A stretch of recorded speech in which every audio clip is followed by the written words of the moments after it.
प्यारे बच्चों, क्या हाल चाल है आप सभी के डियर स्टूडेंट्स। नवदीप सर की फिजिक्स की क्लास में आप सभी का स्वागत है प्यारे बच्चों। तो देखिए, अपने जो चल रहा था फिजिक्स का चैप्टर नंबर जो था 5 इलेक्ट्रिक करंट, ठीक है ना। पार्ट नंबर 15 अपने आज इसका डिस्कस करने जा रहे हैं। और जो इसमें टॉपिक है अपने, वो बहुत ही इंपॉर्टेंट टॉपिक है अगले, और ये वाला टॉपिक आपके अब वाले सिलेबस में इंक्लूड है, ठीक है ना। तो आपको ये टॉपिक अच्छे तरीके से करना पड़ेगा।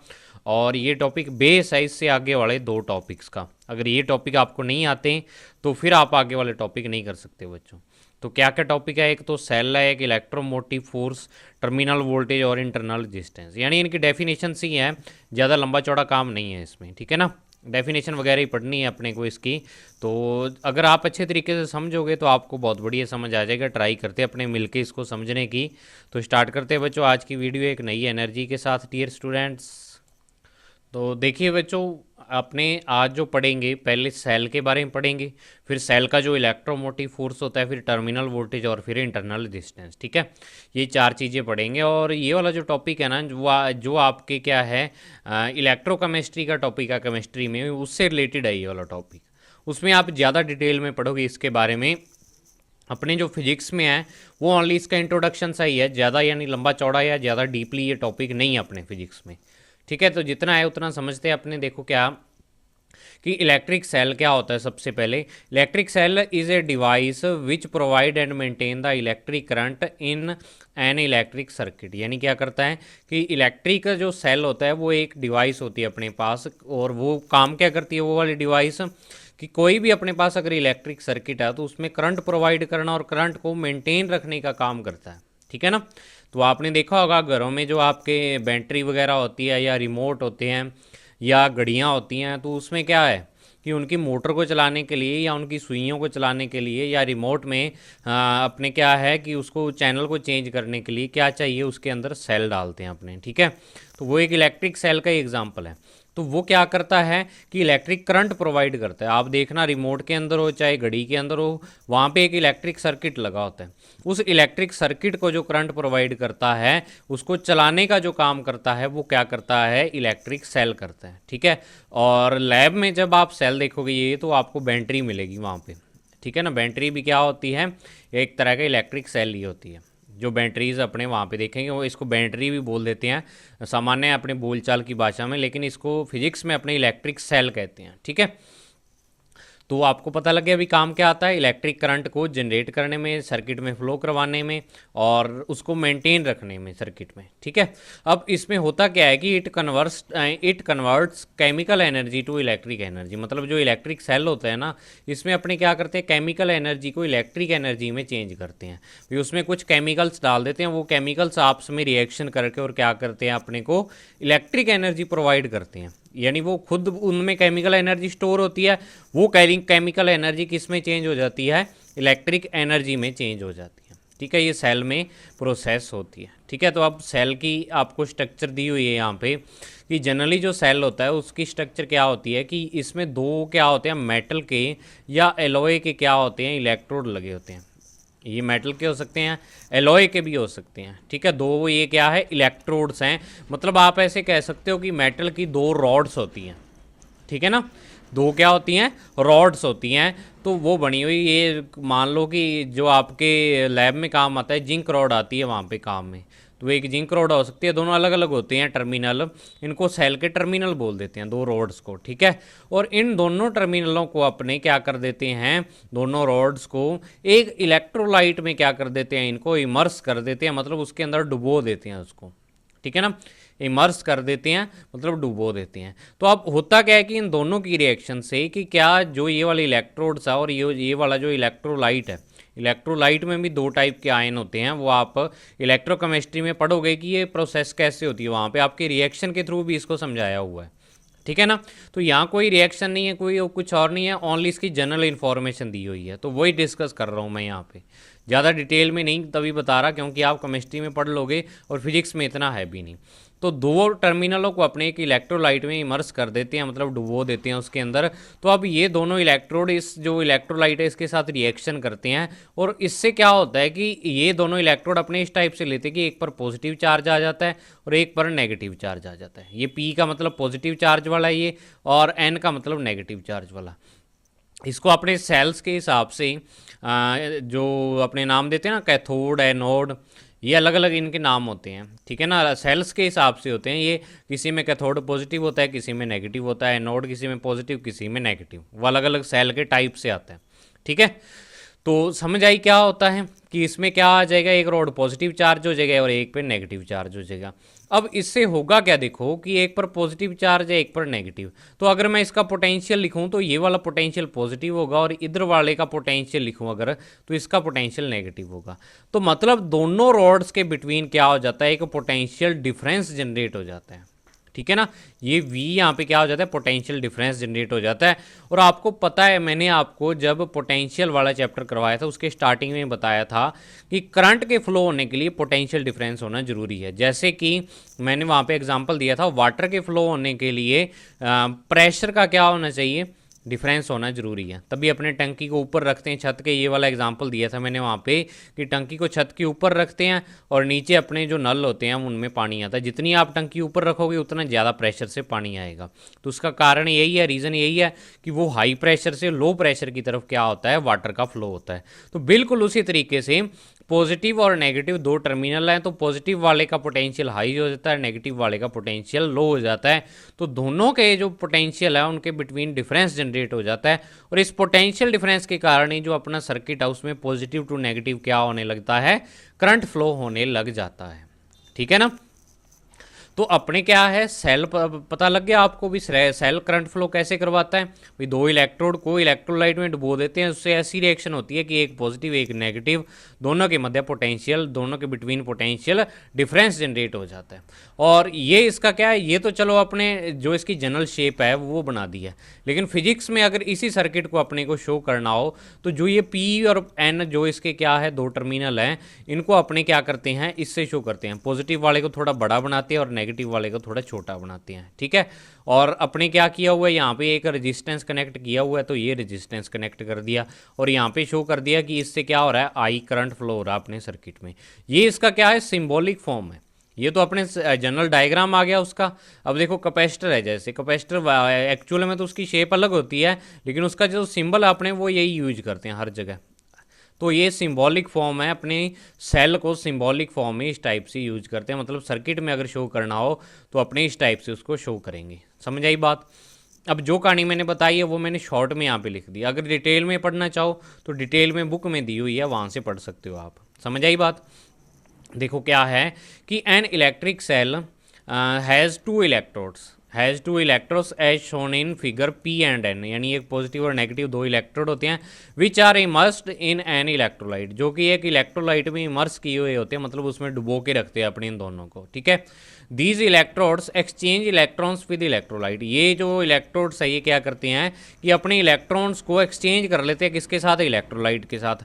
तो इलेक्ट्रॉन एक्सचेंज हो गई तो मतलब या तो इलेक्ट्रोलाइट क्या करेगा, या तो क्या होगा, जो ये वाला टर्मिनल है या जो ये वाली रॉड है अपने पास या इलेक्ट्रोड है जो अपने पास, ये इलेक्ट्रॉन को इमिट कर देगा, या इलेक्ट्रॉन वहाँ से क्या कर लेगा, खुद वहाँ से इलेक्ट्रॉन ले लेगा। तो अगर ये इमिट करता है तो इमिट करने से इस पर क्या आ जाएगा, पॉजिटिव, और अगर ये क्या करता है, गेन करता है इलेक्ट्रॉन, खुद ले लेता है इलेक्ट्रॉन, तो इस पर नेगेटिव चार्ज आ जाएगा। तो इलेक्ट्रॉन के एक्सचेंज के कारण क्या होता है, इलेक्ट्रॉन का एक्सचेंज करते हैं। Due to this a potential difference V is generated between them and its values, तो दोनों के between potential difference V generate हो जाता है और इसकी वैल्यू क्या होती है, V प्लस और माइनस में माइनस V माइनस। या माइनस माइनस दो बार क्यों आया, क्योंकि देखो अगर मैं आपको कहूँ भी एक पॉइंट यहाँ पे है और एक पॉइंट यहाँ पे है, इसका पोटेंशियल है वो VA है और इसका कितना है VB है। तो अब आपको मैं कह दूं कि इन दोनों के बिटवीन पोटेंशियल डिफरेंस निकालो, तो आप इन दोनों का माइनस कर दोगे, यही करोगे ना बच्चों। तो माइनस करोगे तो V A minus V B हो जाएगा। अब इसका तो पहले से ही नेगेटिव टर्मिनल का तो पोटेंशियल नेगेटिव है ही, और इसको माइनस और कर दिया, तो मतलब दोनों के पोटेंशियल डिफरेंस की क्या आएगा, सम के इक्वल आ जाएगा, पोटेंशियल के सम के इक्वल आ जाएगा। तो अब सेल में जनरली पता होता क्या है, मैं आपको एक रियल फैक्ट बताता हूँ सेल का, कि अगर मान लो आपका सेल है वो 10 वोल्ट का है, 10 वोल्ट का सेल है, ठीक है। जो अपने घरों में बेसिकल जो सेल होते हैं अपने लाते हैं, छोटे सेल होते हैं रिमोट में डालने वाले, वो 1.5 वोल्ट के करीब होता है उनकी जो वोल्टेज होती है। तो वो 1.5 वोल्ट क्या है, वहाँ पे पोटेंशियल डिफरेंस है उसके दोनों इलेक्ट्रोड के बिटवीन। मतलब कि आप किसी भी ऑब्जेक्ट को या किसी भी सर्किट को उससे लगाओगे तो वो कितने का पोटेंशियल डिफरेंस जनरेट करेगा, 1.5 वोल्ट का। तो अगर मान लो आप कह रहे हो भी हमारे पास 10 वोल्ट की बैटरी है, तो इसका मतलब ये है भी उसका कुछ पॉजिटिव वोल्टेज है और कुछ नेगेटिव वोल्टेज है। अब ये ऐसे भी हो सकता है भी 6 वोल्ट उसका पॉजिटिव हो और -4 वोल्ट उसका क्या हो, नेगेटिव हो। लेकिन जब आप दोनों को माइनस करोगे तो ये 6 और +4 क्या हो जाएगा, 10 वोल्ट हो जाएगा।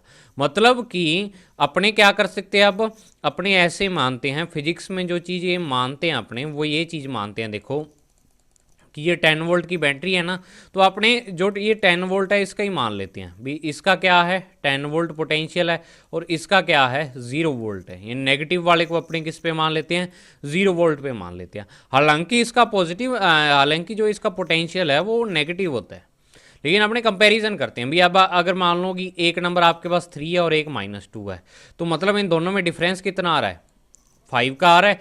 तो अगर मैं यहाँ पे लिखूँ कि 3 को क्या कर दूँ, 5 बना दूँ, मैं 3 को अगर एज्यूम कर लूँ भी 3 क्या है 5 लिख दिया मैंने, तो मतलब इसमें +2 कर दिए, तो अब इसमें +2 करो, तो इसमें +2 करोगे तो ये 0। मतलब 5 और 0 का डिफरेंस भी 5 का है और 3 और -2 का भी क्या है, 5 का डिफरेंस है। तो अपने क्या करते हैं कि जनरली फिजिक्स में एज्यूम कर लेते हैं भी जो क्या है, एक दूसरे के रिस्पेक्ट अपने एज्यूम कर लेते हैं भी, जो नेगेटिव है उसको 0 पर मान लेते हैं, तो उसके रिस्पेक्ट दूसरे का कितना ज़्यादा है, ठीक है।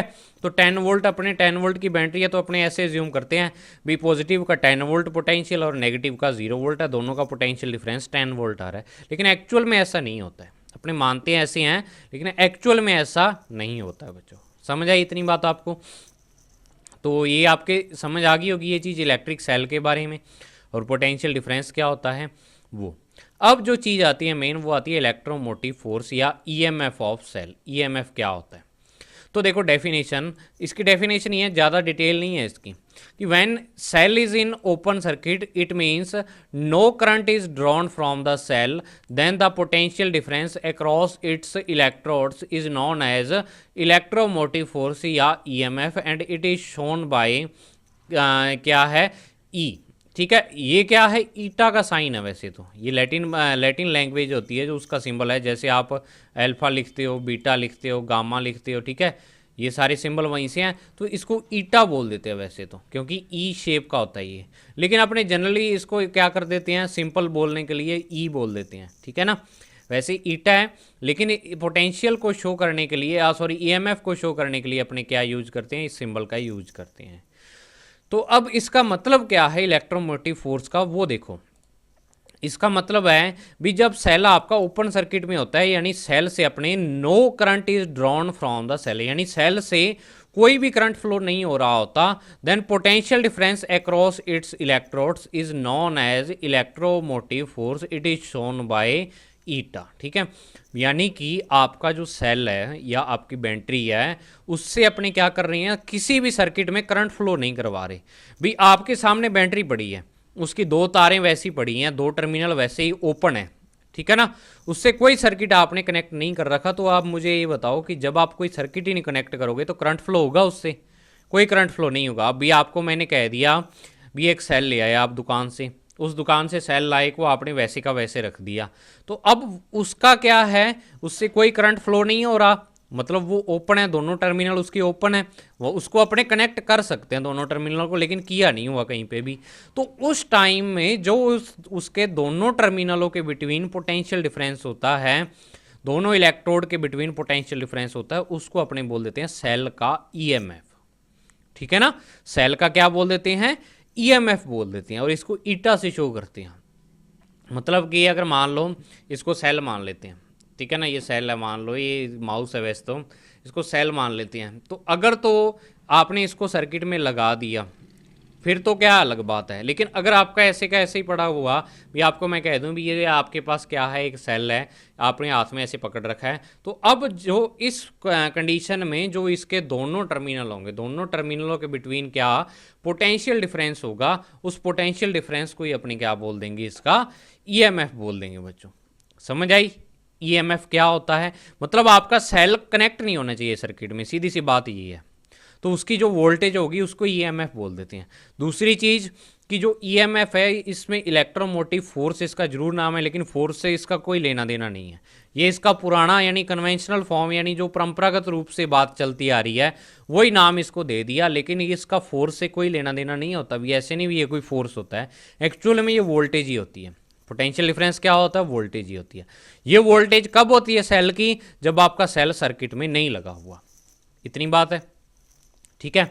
अब नेक्स्ट जो पॉइंट है वो क्या है, नेक्स्ट है इंटरनल रेजिस्टेंस ऑफ सेल। ये सारी क्या है कि डेफिनेशन ही हैं, ज़्यादा यानी डिटेल नहीं है इनकी। तो इंटरनल रेजिस्टेंस ऑफ सेल क्या होता है कि when electric current flowing through an electric resistance या circuit, then electric current will flow in the electrolyte from negative to positive electrode, the electrolyte will produce a finite resistance in current flow, this resistance is called internal resistance of cell.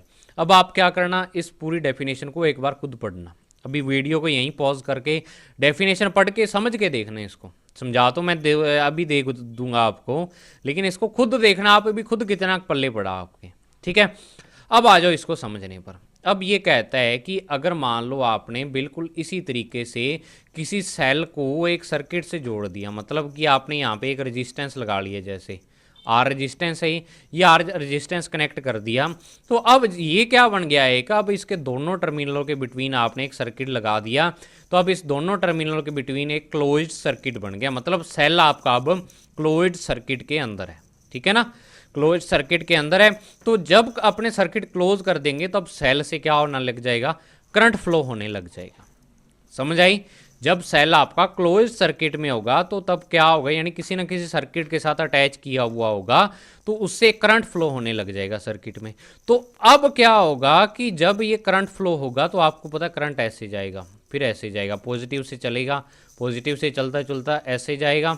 अब ये current यहाँ पे आ जाता है और ये enter कर जाता है इस इलेक्ट्रोलाइट में, और इलेक्ट्रोलाइट में जाके इलेक्ट्रोलाइट में क्या होता है, यहाँ पे आयन होते हैं, पॉजिटिव और नेगेटिव क्या होते हैं, आयन होते हैं। जैसे आपने अगर मान लो बैटरी पड़ी हो, ये इन्वर्टर वाली बैटरी, इसको हिंदी में तो पता है मुझे, सीसा संचायक सेल ऐसे करके बोल देते हैं, तो लेड सेल ऐसे करके बोल देते हैं। तो इसमें क्या होता है, H2SO4 भरा हुआ होता है, ठीक है ना, H2SO4 भरा हुआ होता है। तो इसमें क्या होता है कि जो H2SO4 है उसमें H पॉजिटिव आयंस होते हैं और SO4-2 नेगेटिव आयंस होते हैं, SO4-2 नेगेटिव। तो ये दोनों आयंस होते हैं। तो जब आयंस है तो ये आयंस क्या करते हैं, इलेक्ट्रॉन को फ्लो करवाते हैं, ठीक है ना। इन आयंस हैं, तो आयंस क्या होते हैं, आपको पता है कंडक्टर में ही होते हैं, तो ये इलेक्ट्रोलाइट एक कंडक्टर ही है।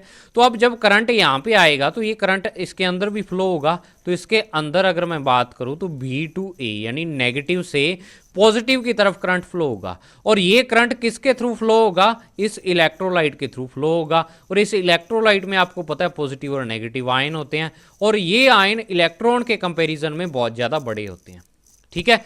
तो करंट फ्लो क्या होता है, इलेक्ट्रॉन का फ्लो, यानी कि जो आपके इलेक्ट्रॉन है, फ्री इलेक्ट्रॉन है, तो वो जब फ्लो होंगे वो इस इलेक्ट्रोलाइट के थ्रू फ्लो होंगे। और इलेक्ट्रोलाइट में पॉजिटिव और नेगेटिव आयंस का जो साइज है वो इन इलेक्ट्रॉन के कंपैरिजन में बहुत बड़ा होता है। तो ये जो पॉजिटिव और नेगेटिव आयंस हैं ये क्या करते हैं, इलेक्ट्रॉन के रास्ते में बाधा उत्पन्न कर देते हैं, ठीक है ना, इलेक्ट्रॉन के रास्ते में रुकावट डाल देते हैं, उनको आगे नहीं जाने देते। और जब भी इलेक्ट्रॉन के फ्लो में या करंट के फ्लो में रुकावट आती है उसको अपने रेजिस्टेंस बोला था, अगर आपकी याद हो तो, ठीक है ना। रेजिस्टेंस कब जनरेट होता है, मैंने आपको कहा था कंडक्टर्स में रेजिस्टेंस जनरेट होता है, किसके कारण होता है कि जो इलेक्ट्रॉन्स है उसके रास्ते में आयंस आ जाते हैं। बिल्कुल वही चीज़ यही है, इलेक्ट्रोलाइट में तो होते ही आयन है सारे, तो वो सारे आयंस क्या करते हैं, इलेक्ट्रॉन की या करंट के फ्लो में एक रुकावट उत्पन्न करते हैं, रुकावट प्रोड्यूस करते हैं, उसको क्या बोल देते हैं अपने रेजिस्टेंस बोल देते हैं। और सेल का इंटरनल रेजिस्टेंस बोलते हैं, क्योंकि सेल के अंदर ही है ये, सेल के अंदर इंक्लूड हो रहा है इलेक्ट्रोलाइट, इलेक्ट्रोलाइट के बिना सेल नहीं बनता, तो मतलब सेल के खुद के अंदर है ये चीज़, तो अपने इसको इंटरनल रेजिस्टेंस बोलते हैं। तो सीधी सी बात अगर मैं आपको सिंपल शब्दों में कहूँ तो ये होगी कि जो आपका सेल है उसमें जो इलेक्ट्रोलाइट फिल किया हुआ आपने, वो इलेक्ट्रोलाइट जब आपके सेल से करंट फ्लो हो रहा होता है तो उस करंट के रास्ते में क्या करता है, एक रुकावट उत्पन्न करता है, रुकावट जनरेट करता है, उसको ही अपने क्या बोल देते हैं, इंटरनल रेजिस्टेंस ऑफ सेल। मतलब इलेक्ट्रोलाइट का रेजिस्टेंस ही सेल का इंटरनल रेजिस्टेंस होता है, सीधी सी बात ये है। तो वही चीज़ है कि when electric current flowing through an electric resistance या circuit then electric current will flow in the electrolyte from negative to positive electrode. यानी इलेक्ट्रिक करंट जब फ्लो होता है किसी सर्किट से या किसी रेजिस्टेंस से, तो ये फ्लो किससे होता है, इलेक्ट्रोलाइट से भी होता है। इलेक्ट्रोलाइट से फ्लो होता है तो इसकी जो डायरेक्शन है वो नेगेटिव टू पॉजिटिव होती है। तो then electrolyte will produce a finite resistance in current flow. तो इलेक्ट्रोलाइट क्या करता है, एक फाइनाइट रेजिस्टेंस प्रोड्यूस करता है करंट फ्लो में, और इस रेजिस्टेंस को ही अपने क्या बोल देते हैं, इंटरनल रेजिस्टेंस ऑफ सेल। इसको अपने इंटरनल रेजिस्टेंस ऑफ सेल कह देते हैं। और this resistance internal resistance of an ideal cell is zero. यानी अगर एक कोई भी सेल है उसका इंटरनल रेजिस्टेंस जीरो है तो उसको आइडियल सेल बोलेंगे। और जनरली जो ये क्या है रेजिस्टेंस, इंटरनल रेजिस्टेंस, इसकी वैल्यू बहुत ही ज़्यादा लो होती है। समझ आई बात, बहुत ज़्यादा कम होती है इसकी वैल्यू। तो इस कारण क्या है कि ये सेल के, लेकिन उसको अपने ज़ीरो नहीं मान सकते, नेग्लिजिबल नहीं मान सकते, होती बहुत कम है, ठीक है। But practically all cells have a finite internal resistance. तो अब देखो जो सेल का सिंबल आप यहाँ पे यूज़ कर रहे थे ये एक्चुअल में सही नहीं है, क्योंकि हर एक सेल का खुद का इंटरनल रेजिस्टेंस होता है। तो बिल्कुल अगर मैं 100% सही कहूँ तो वो ये वाला सिंबल होगा, ठीक है। ये ई क्या है, इसका ईएमएफ है, और इस सेल के साथ ये छोटा सा इंटरनल रेजिस्टेंस क्या है, ये शो कर रहा है स्मॉल आर। ये कंप्लीट दोनों मिलके सेल को बना रहे हैं। आप ऐसे नहीं कह सकते कि सर ये सेल अलग पड़ा हुआ और ये कोई रेजिस्टेंस आपने अलग से कनेक्ट किया है। ये अलग से कनेक्ट रेजिस्टेंस नहीं है, ये सेल के खुद के इलेक्ट्रोलाइट का रेजिस्टेंस है। तो ये दोनों रेजिस्टेंस और जो ये बैटरी का सिंबल है, ये दोनों मिल के कंप्लीट एक बैटरी को शो कर रहे हैं या कंप्लीट एक सेल के सिंबल को शो कर रहे हैं। समझ आई बात। अब नेक्स्ट आता है terminal voltage of the cell. Terminal voltage of the cell, तो ये क्या होता है कि अब देखो आपको मैंने अभी बताया है कि जो ये आपके पास क्या है, आपने रेजिस्टेंस कनेक्ट कर रखा है, ठीक है ना, रेजिस्टेंस कनेक्ट कर रखा है इससे, ये वाली कंडीशन ही लेता हूँ, तो अब इससे करंट फ्लो हो रहा है ना। तो अगर तो ये रेजिस्टेंस ना कनेक्ट किया होता, अब इस पोजीशन में, यानी ये वाला रेजिस्टेंस आपने कनेक्ट नहीं किया, एक कंडीशन ये ले रहा हूँ मैं, पहली कंडीशन। तो अब क्या है, दोनों सेल के टर्मिनल ओपन है। अब इनके जो टर्मिनलों के बिटवीन पोटेंशियल डिफरेंस है उसको अपने क्या बोल देंगे, सेल का ईएमएफ बोल देंगे। यानी आपने कोई रेजिस्टेंस नहीं लगा रखा, सेल आपका जैसे पड़ा है सामने वैसे ही पड़ा हुआ है। उस कंडीशन में जो दोनों टर्मिनलों के बिटवीन पोटेंशियल डिफरेंस है उसको अपनी ईएमएफ बोल देते हैं। लेकिन जो नेक्स्ट चीज़ आती है वो आती है टर्मिनल वोल्टेज। तो टर्मिनल वोल्टेज क्या होती है कि अब आपने सेल को क्या कर दिया, एक रेजिस्टेंस से या एक सर्किट से कनेक्ट कर दिया, तो इसमें करंट फ्लो होने लग गया। तो अब अपने अगर क्या करें कि इन दोनों जो टर्मिनल है इनके बिटवीन जो क्या करें, पोटेंशियल डिफरेंस निकालें। तो ये पोटेंशियल डिफरेंस ई ना आके ई से थोड़ा कम आता है पोटेंशियल डिफरेंस, और उसको अपने जो शो करेंगे वो वी से शो करेंगे, ठीक है ना। यानी कि होना तो क्या चाहिए था भी, जब आपने ईएमएफ निकाला है इसका तो ईएमएफ आया 10 वोल्ट, लेकिन क्या है कि जो वोल्टेज अब अपने निकाल रहे हैं, जब अपने सर्किट को बना दिया तब अपने क्या करें, वोल्टेज निकालें तो वो 9.8 ही आती है। पहले क्या आ रही थी, 10 आ रही थी, लेकिन 9.8, मतलब 0.2 वोल्टेज का लॉस हो रहा है जब अपने सर्किट बना दिया तब।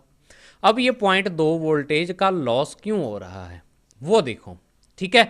तो क्या होता है कि जब अपने सेल को कनेक्ट कर देते हैं एक रेजिस्टेंस से, तो अब क्या है कि आपको पता है, वैसे तो जनरल कंडीशन में तो क्या होता है, मैंने आपको बताया था जब रेजिस्टेंस का आपने सीरीज और पैरेलल कॉम्बिनेशन किया था कि अगर आपने डायरेक्ट ऐसे रेजिस्टेंस कनेक्ट कर रखा है और इसका जो पोटेंशियल डिफरेंस है 10 वोल्ट है, तो इसका भी पोटेंशियल डिफरेंस या वोल्टेज कितनी होगी, 10 वोल्ट होगी।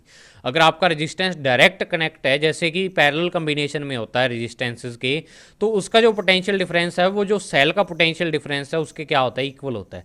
लेकिन यहाँ पे क्या आ रहा है कि 10 वोल्ट आना चाहिए, लेकिन जो इसका अपने को वोल्टेज मिल रही है वो 9.8 वोल्ट मिल रही है। मतलब सेल सेल की भी उतनी होगी, 9.8 वोल्ट होगी। तो 0.2 वोल्ट कहाँ गया, 0.2 वोल्ट कहाँ गया? तो वो क्या हुआ कि जब आप सेल से करंट फ्लो करवा रहे थे तो यहाँ पे एक रेजिस्टेंस तो चलो ये है ही, लेकिन दूसरा रेजिस्टेंस ये इंटरनल रेजिस्टेंस बन रहा और वो 0.2 वोल्टेज यहाँ पे आ रही है। अब आप कहोगे कि सर ये कैसे आ रही है, तो वो देखो, मैंने आपको बताया था कि अगर मान लो आपके पास दो कोई ऐसे रेजिस्टेंस हैं और दोनों रेजिस्टेंस क्या हैं कि जैसे सीरीज़ कम्बिनेशन में लगे हुए हैं, तो मैंने कहा था कि अगर ये 10 वोल्ट है तो ये वाली वोल्टेज यहाँ पे डिवाइड हो जाती है। मान लो इस पर 6 वोल्ट आ गई, इस पर 4 वोल्ट, ठीक है। तो जब सीरीज़ कम्बिनेशन होता है तो उसमें क्या होती है, वोल्टेज डिवाइड हो जाती है। तो अब सेल का जब आप यहाँ इंटरनल रेजिस्टेंस लगा दोगे तो अब ये वाला रेजिस्टेंस और ये वाला रेजिस्टेंस क्या होगा कि आपके पास क्या हो जाएगा, क्या है, सीरीज़ कम्बिनेशन में आ जाएगा। समझ आई बात? सीरीज़ कॉम्बिनेशन में आ जाएगा, क्योंकि देखो यहाँ से जो करंट फ्लो हो रहा है इसमें से भी वही करंट जा रहा है और इसमें से भी वही करंट। तो मतलब जो अगर आपके सेल का जो ईएमएफ 10 वोल्ट था उसमें से 9.8 ही अपने को यहाँ पे मिल रहा है। अपने क्या करते हैं, इसको वोल्ट मीटर से जब मेज़र करते हैं, यहाँ पे वोल्ट मीटर लगा देते हैं, तो वोल्ट मीटर से मेजर करते हैं 9.8 यहाँ पे मिलता है। तो बाकी 0.2 कहाँ पे गई वोल्टेज, वो इस इंटरनल रेजिस्टेंस खा गया ये वाली वोल्टेज। तो जो वोल्टेज थोड़ी कम आती है वो क्या होता है, इंटरनल रेजिस्टेंस उसको खा जाता है। समझ आई बात इतनी? तो उसके कारण जो वोल्टेज जो अपने को 9.8 मिल रही है उस वोल्टेज को अपने टर्मिनल वोल्टेज बोल देते हैं। और ये कब होती है टर्मिनल वोल्टेज? ये होती है जब आपका सेल सर्किट में लगा हो, उससे करंट फ्लो हो रहा हो। लेकिन ईएमएफ क्या था, जब आपका सेल सर्किट में नहीं लगा है और उससे करंट फ्लो नहीं हो रहा है। लिखा है ना, no current is drawn from the cell. तो अब वही इसकी डेफिनेशन देख लो क्या है कि when cell is closed, when cell is in closed circuit it means current is flowing in an external resistance due to a cell. यानी कि करंट जब फ्लो रहा है एक एक्सटर्नल रेजिस्टेंस से, then the potential difference across two electrodes is called terminal voltage. तो potential difference जो दोनों टर्मिनल के क्या होता है या दोनों इलेक्ट्रोड के बिटवीन होता है उसको अपने टर्मिनल वोल्टेज बोल देते हैं और जिसको V से शो करते हैं। और when current is flowing from a cell in an external resistance, यानी किसी एक्सटर्नल रेजिस्टेंस में जब आपका करंट फ्लो हो रहा है तो उस टाइम जो आपकी टर्मिनल वोल्टेज है वो ईएमएफ से ऑलवेज क्या होती है, छोटी आती है। छोटी क्यों आती है उसका रीज़न मैंने बता दिया कि कुछ वोल्टेज उसका इंटरनल रेजिस्टेंस खा जाता है। अब नेक्स्ट है relation between EMF and terminal voltage of cell. तो we know that in a closed circuit for a cell V is less than E, यानी कि टर्मिनल वोल्टेज जो होती है वो ईएमएफ से लो होती है। ठीक है, तो अब नेक्स्ट जो इससे टॉपिक है ये वाली जो कैलकुलेशन है वो आपको मैं अभी बोर्ड से करवाता हूँ। ठीक है, तो बोर्ड वाली वीडियो आपके सामने अभी आएगी, बोर्ड पर मैं इसको समझाता हूँ बच्चों। तो देखिए बच्चों, जो नेक्स्ट अपना टॉपिक है, नोट्स में आपने पढ़ लिया टॉपिक। अब नेक्स्ट कैलकुलेशन वाला पार्ट था जो कि relation between EMF and terminal voltage of a cell. वैसे तो मैं आपको नोट से भी करवा सकता था, लेकिन क्या है कि उसमें थोड़ा समझ नहीं आता कई स्टेप, तो अपने यहाँ पे कर रही हैं। तो देखो क्या होता है, रिलेशन कैसे निकालते हैं। अभी आप पढ़ चुके हो कि टर्मिनल वोल्टता क्या होती है, टर्मिनल वोल्टेज क्या होती है और ईएमएफ क्या होता है, दोनों में डिफरेंस क्या होता है। ठीक है, और जस्ट अभी आपने लाइन पढ़ी थी कि जो जब सेल से अपने क्या करते हैं, करंट लेते हैं, यानी कि आपका जो सर्किट है वो क्लोज होता है, तो तब क्या होता है कि जो इसमें ईएमएफ की वैल्यू है सेल के, वो टर्मिनल वोल्टेज से क्या होती है, ग्रेटर देन होती है। अब क्यों होती है वो देखो, उसका रीजन देखो, मैंने एक डायग्राम बनाया हुआ है कि सेल का जो ईएमएफ है, ये वाला क्या है, सेल का ईएमएफ है। यहाँ पे ये डायग्राम बुक में नहीं है, मैंने आपको समझाने के लिए बनाया हुआ है।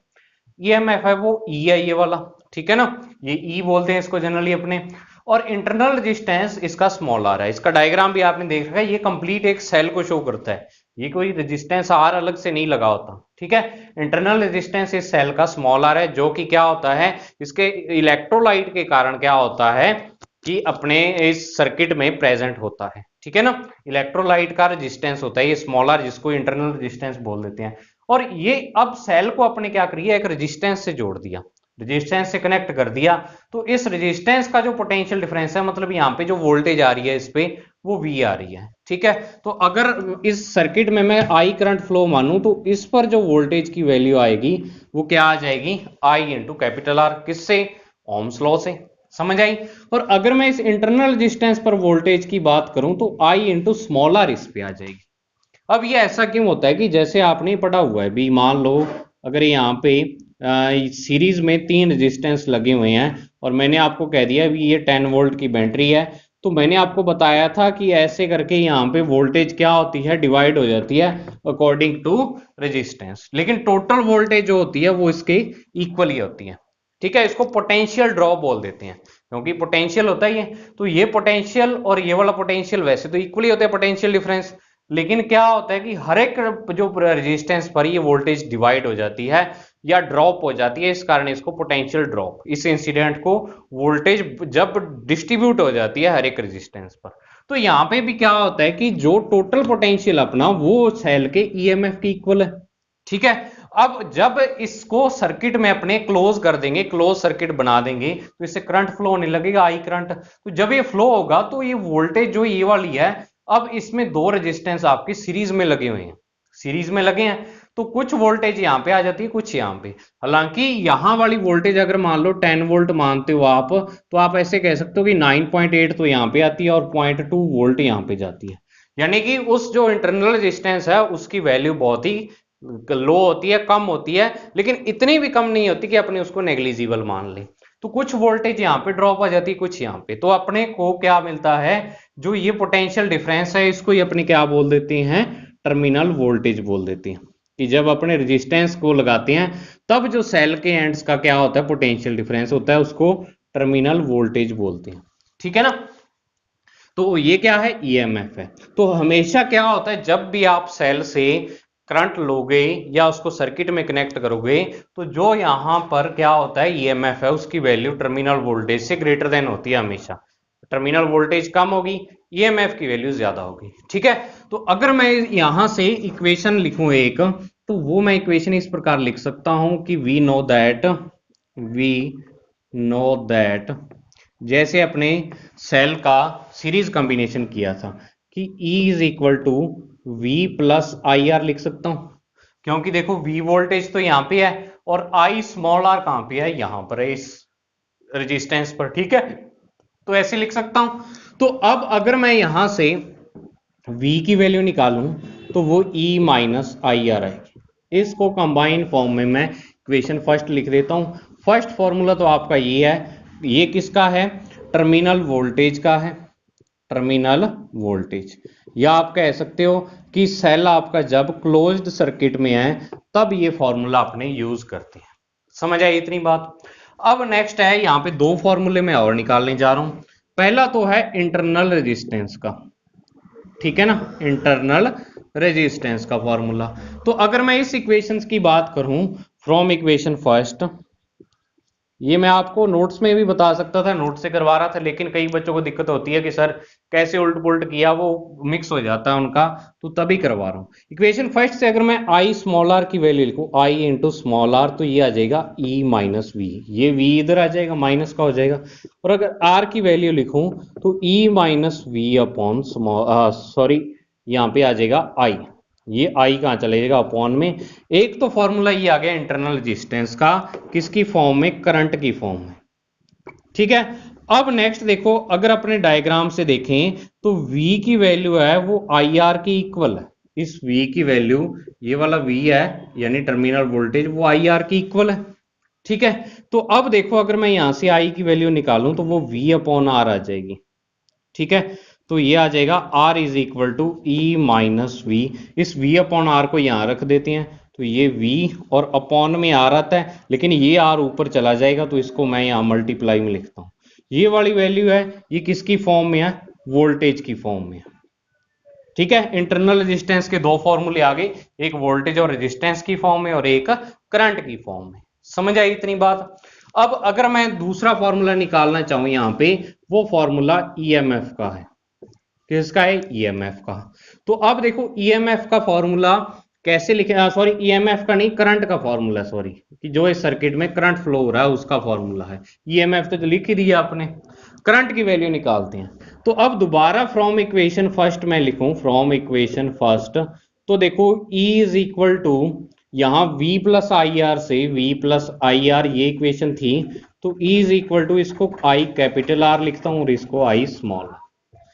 ये तो आपको बच्चों समझ आ रहा होगा कि V is equal to I R क्यों लिखा, क्योंकि टर्मिनल वोल्टेज होती है वो जब आप जो रेजिस्टेंस लगा देते हो सर्किट में उसके ऊपर जो वोल्टेज आती है वो होती है, यानी अपने एक्चुअल में टर्मिनल वोल्टेज देखते हैं, लेकिन ईएमएफ उसका थोड़ा सा अलग होता है सेल का। ठीक है ना। तो अब अगर मैं यहां से लिखूं तो आई कॉमन आ जाएगा और capital R plus small R आ जाएगा। तो आई की वैल्यू यहां पे E upon capital R plus small R, एक ये फॉर्मूला आ गया। ये कुछ फॉर्मूले हैं जिसको आप बस ये वाली इक्वेशन से याद रख सकते हो। अगर आपकी ये वाली इक्वेशन याद है ना, ऊपर वाली फर्स्ट इक्वेशन, आप सारे फॉर्मूले निकाल सकते हो।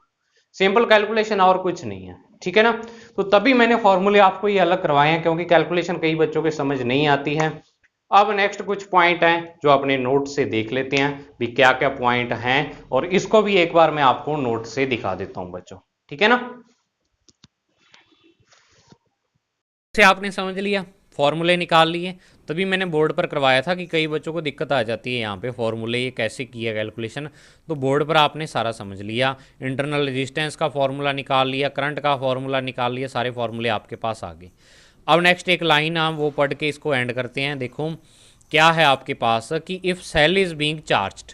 अब आप क्या कर रहे हो कि वैसे जनरल कंडीशन में पता क्या होता है कि जो ये सेल होता है इसका ये पॉजिटिव टर्मिनल और इसका ये नेगेटिव है, तो इससे अपने करंट ऐसे फ्लो होता है कि मान लो कोई सर्किट है उसमें करंट क्या होता है, ऐसे पॉजिटिव टू नेगेटिव फ्लो होता है।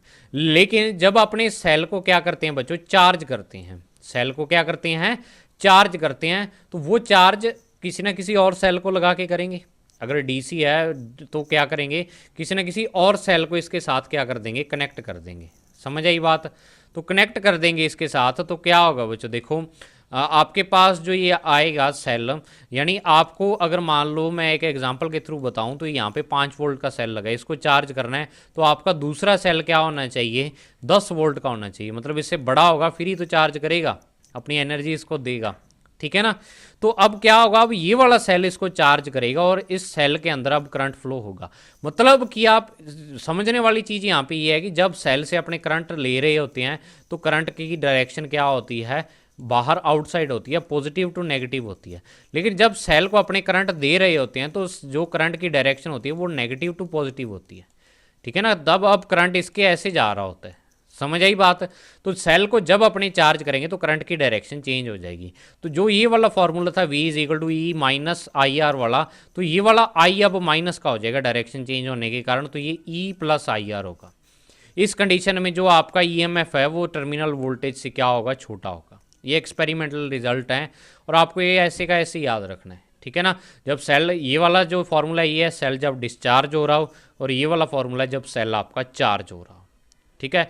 इनकी डिटेल नहीं है अभी चार्ज डिस्चार्ज कैसे होता है या, और वो तो मैंने चलो आपको एक एग्जांपल के थ्रू बता दिया, लेकिन आपको ऐसी उलझन में नहीं पड़ना, आपको तो डायरेक्ट इसके फॉर्मूले याद रखने हैं। तो मुझे उम्मीद है बच्चों आपको ये वाली वीडियो अच्छी लगी होगी, समझ आया होगा सब कुछ। मैंने अपनी तरफ से पूरी ट्राई की है, इस टॉपिक को जितनी डिटेल से करवा सकता हूँ उतनी डिटेल से करवाने की ट्राई की है। अब आपके ऊपर है इस टॉपिक को करना। कमेंट बॉक्स में मुझे ज़रूर बताना आप कि आपको ये वाला टॉपिक कितना समझ आया, क्लियर हो गया सब कुछ, या किसी की चीज़ में डाउट है तो वो भी बता सकते हो आप। तो बाकी बोर्ड पर भी मैंने आपको इसी के अंदर समझा दी, एक नई टाइप की वीडियो आपको देखने को मिली। तो क्या है कि लगातार आपके लिए मेहनत कर रहा हूँ, अब इस वीडियो को बनाने में भी मुझे बहुत टाइम लगेगा। ठीक है ना।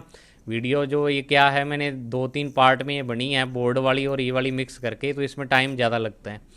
तो चलो कोई बात नहीं, आप बच्चों की सेवा करने का मौका मुझे प्राप्त हुआ है तो ऐसे ही करते रहेंगे, आपको देता रहूँगा मैं वीडियोस, कोर्स करवाता रहूँगा। तो मिलते हैं बच्चों नेक्स्ट वीडियो में, तब तक के लिए thank you, have a nice day प्यारे बच्चों।